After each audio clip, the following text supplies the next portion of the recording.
Друзья, смартфон именитых брендов с топовыми характеристиками и с бешеными ценниками, естественно, это конечно же хорошо, там по сути и выбирать нечего. Да, есть моменты по камере, экрану, батарее, но в любом случае, как ни крути, дорогой смартфон будет работать в 90% случаев хорошо. Другое дело дешевые, гораздо сложнее и, как мне кажется, интереснее выбирать достойные модели из, так скажем, максимально бюджетного сегмента, где, как ни крути, чем-то да придется пожертвовать. Именно поэтому каждый год многие производители не перестают обновлять свои доступные линейки. Redmi у Xiaomi, серия A у Samsung, но помимо них также на рынок выходят и совсем новые, не менее привлекательные модели. И сегодня по многочисленным просьбам представляю вашему вниманию топ-5 лучших бюджетных смартфонов до 10 тысяч рублей или $100.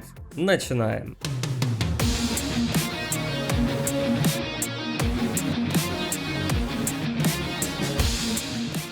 И первый смартфон этого года Xiaomi Redmi 9C. Средний ценник в магазинах России приблизительно 9000 рублей. Смартфон выпустили в августе этого года, не так давно, и если посмотреть на динамику изменения цен, то с того момента практически ничего не изменилось. Поставляется в стандартной белой коробке, в комплекте идет кабель microUSB, смартфон поддерживает функцию быстрой зарядки, и благо производитель положил в коробку со смартфоном блок быстрой зарядки на 10 Вт. Отдельно его покупать не нужно. Корпус выполнен из плотного поликарбоната, дизайн простой, но при этом нет ощущения, что смартфон дешевый. Сборка и материалы достойные. На нижней грани расположился разъем для зарядки microUSB, динамик и микрофон. На правой грани поместились кнопки регулировки громкости и кнопка включения или выключения смартфона. А на верхней грани разъем 3,5 мм для наушников. У Redmi 9C IPS экран с диагональю 6,53 дюйма и разрешением 720 на 1600 точек. Разрешение HD+,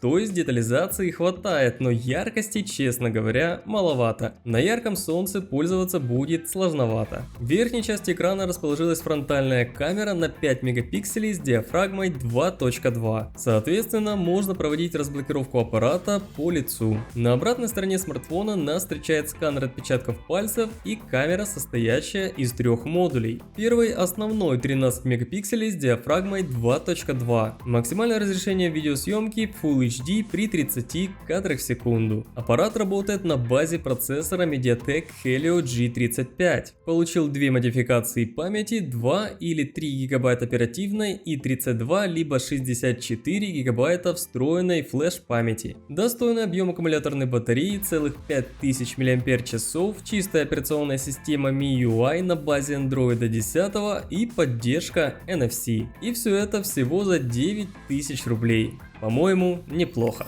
Следующий смартфон 2020 года от компании Realme C3 поступил в продажу в марте, и с того момента цена ни капельки не изменилась – 9700 рублей. Комплектация тоже довольно скромная, сам смартфон, блок питания на 10 Вт, кабель microUSB, скрепка для извлечения лотка и документация. Корпус сделан также из пластика, кнопки расположены на привычных для Realme местах, кнопка питания справа, раздельные кнопки управления громкостью слева, над ними чуть выше разместился лоток для двух сим-карт. Снизу микрофон, динамик, microUSB и разъем 3,5 мм для наушников. Экран 6,5 дюймов IPS с разрешением HD+, а именно 720 на 1600 точек. В верхней части экрана расположилась фронтальная камера с разрешением 5 мегапикселей и диафрагмой 2.4. На обратной стороне смартфона нас встречает сканер отпечатков пальцев и камера, состоящая из трех модулей.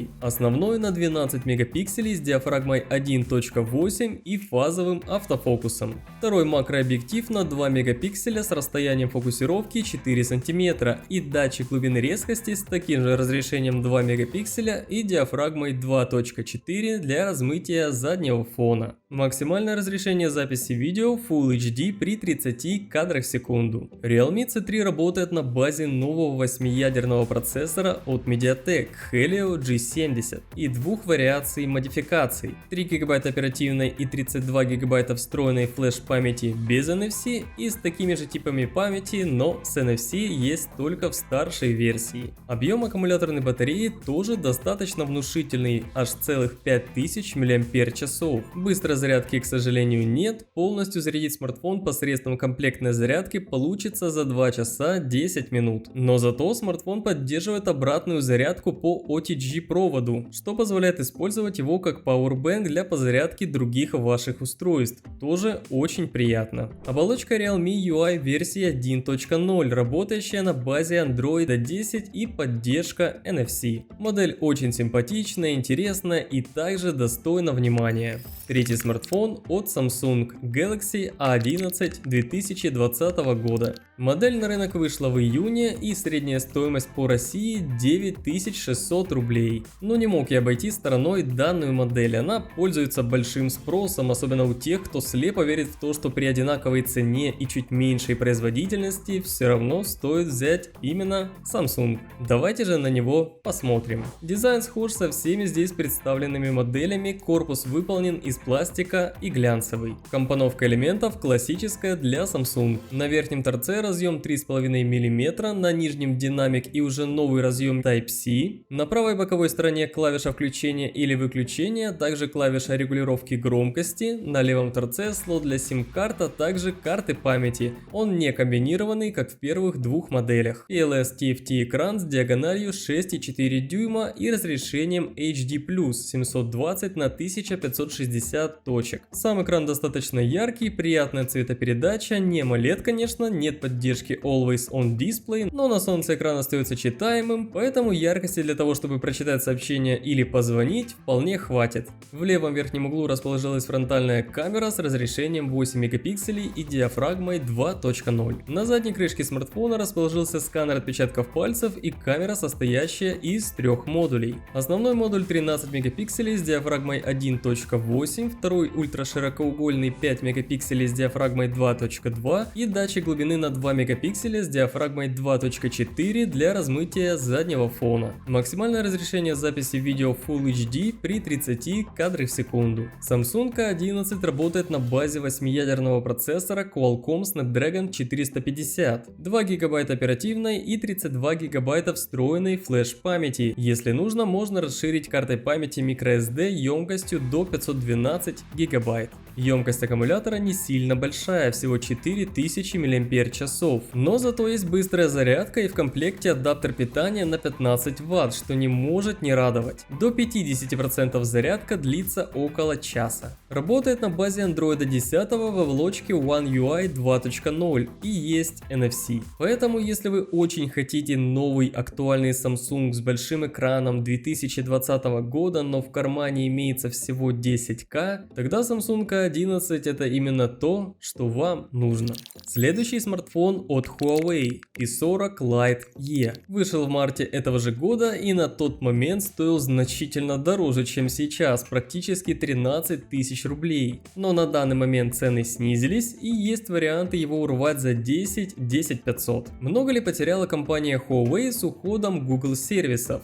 Я думаю, да. Это все равно непривычно, чем-то даже неудобно, но выходы есть. Помимо этого, данная ситуация по-любому заставила Huawei задуматься и начать развивать свой собственный магазин приложений, так как спрос есть. И как показывает статистика, многие уже давно пользуются подобными моделями без всяких проблем. В комплекте со смартфоном идет кабель microUSB, блок для зарядки на 10 Вт, скрепка, инструкция и гарантийный талон. Дизайн в стиле Huawei блестящий, красивый, на первый взгляд кажется, что задняя крышка стеклянная, но это пластик, хотя на вид и ощупь от стекла не отличается. Клавиша питания и качелька регулировки громкости находится на правой грани, на верхней грани расположился микрофон, а на левом торце имеется лоток для сим-карты и карты памяти. На нижнем торце есть разъем для наушников, динамик и разъем microUSB. IPS-экран с диагональю 6,39 дюйма и разрешением HD+, 720 на 1560 точек. точек. Селфи-камера в небольшом отверстии у левого верхнего угла с разрешением 8 мегапикселей. На тыльной стороне смартфона расположился сканер отпечатков пальцев и камера, состоящая из 3 модулей и поддержкой искусственного интеллекта. Основной датчик с разрешением 48 мегапикселей по умолчанию снимает 12 мегапикселей, объединяя соседние пиксели в один более крупный и поддерживает HDR. Ну а если вы хотите переключить на 48 мегапикселей, то нужно перейти в настройки и поменять. Второй ультраширокоугольный на 8 мегапикселей и третий на 2 мегапикселя для размытия заднего фона. Максимальное разрешение видеосъемки Full HD при 30 кадрах в секунду. Смартфон работает на базе 8-ядерного процессора Kirin 710F,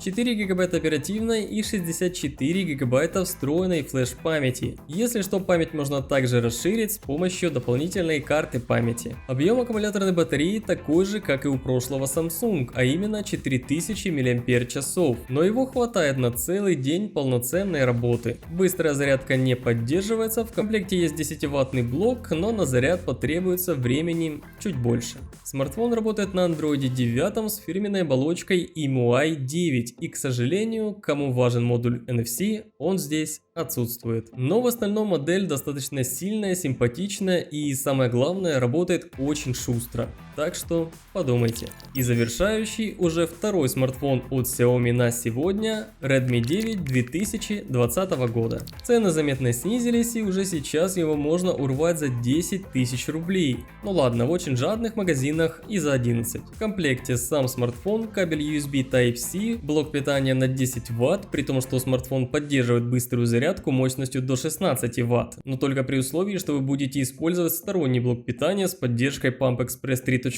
Xiaomi на вас не похоже. Но зато есть прозрачный силиконовый чехол и на экране наклеена защитная пленка. И на этом спасибо. Интересный, привлекающий взгляд дизайн с матовым корпусом. На нижней грани находится современный порт для зарядки Type-C и разъем 3,5 мм. То, что мы хотели бы с вами видеть в современных бюджетных смартфонах. Помимо этого, рядом с ними находится основной микрофон и динамик. На верхней грани есть дополнительный микрофон и инфракрасный порт для управления различного рода техникой. Слот для 2 сим-карт и карты памяти одновременно, поэтому выбирать между симкой или дополнительной памятью не придется. IPS-экран с диагональю 6,53 дюйма и уже с более высоким разрешением Full HD+, 2340 на 1080 точек, за что уже данному смартфону можно поставить первый большой плюсик, ведь большинство моделей в данной ценовой категории получили максимум HD. В верхней части экрана по центру расположилась фронтальная камера с разрешением 8 мегапикселей. На обратной стороне смартфона под шумок ниже блока камер расположился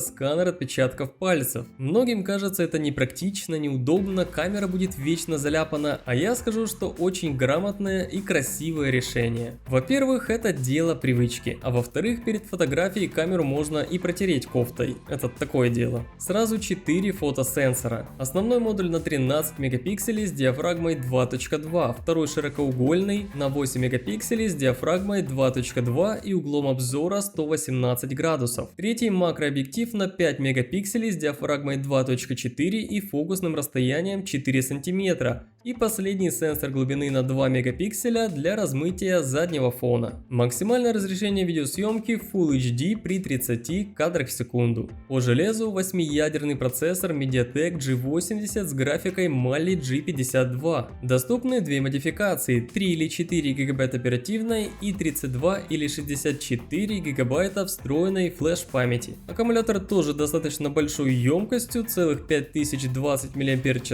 обеспечит вам весьма продолжительное время работы вашего смартфона. Фирменная оболочка MIUI 11.0.5, 10 Android и для полного счастья наличие модуля NFC с возможностью оплаты товаров и услуг через Google Pay. Друзья, я очень надеюсь, что мой топ вам понравился и вы смогли для себя присмотреть именно тот смартфон, который вам по душе. Если это так и видео было для вас полезным, тогда обязательно оцените его лайком. Пишите в комментариях, какой смартфон до $100 по вашему мнению тоже достоин внимания. Не забывайте подписываться на канал, если вдруг еще не подписаны, обязательно жмякайте на колокольчик, чтобы не пропускать новые интересные и познавательные видео. А меня зовут Влад, вы смотрели канал Divide You. До скорого!